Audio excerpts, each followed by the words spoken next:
Hello, my name is Fabio, and this is my final presentation titled Beauty is a Deceiving Product in Modern Technologies. The purpose of this research paper is to cover the influence that technology has on social beauty standards and the way it shapes people's behaviors towards them. Some of the main keywords in my analysis are, for example, the concept of appearance-changing technologies that are so common in the virtual realm, for example, in social media. And then there's also the concept of catfishing, which is taking another persona on the web and basically deceive the rest of the users.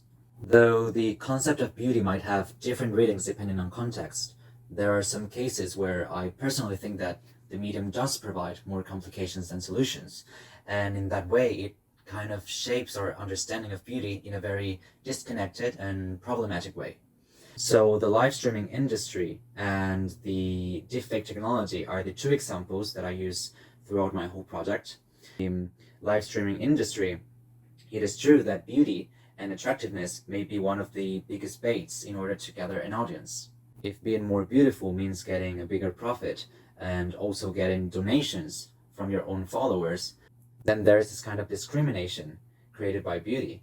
And I think it's very interesting how appearance-changing technology is being used by a lot of streamers in order to appear more beautiful to their audience.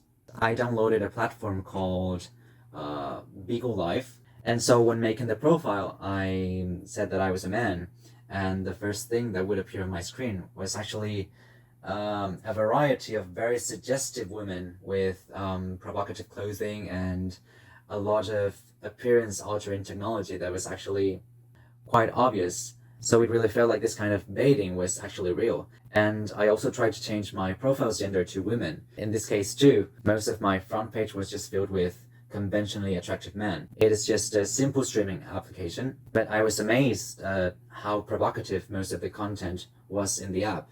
Deepfake technology actually hints at being one of the technologies that could become the new form of entertainment.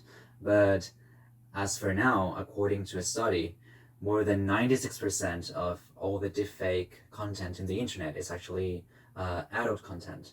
And this adult content is actually made with the faces of other people without their consent. And that could be either celebrities or just regular people. And so it really becomes a very harmful industry. We are currently wandering between reality and fantasy with this kind of technology, where it's actually very hard to differentiate what is real and what is not. The high accessibility of self-customization software technology actually loses one of beauty's most powerful assets, which is the realism behind it and obviously the exclusiveness. Thank you for listening.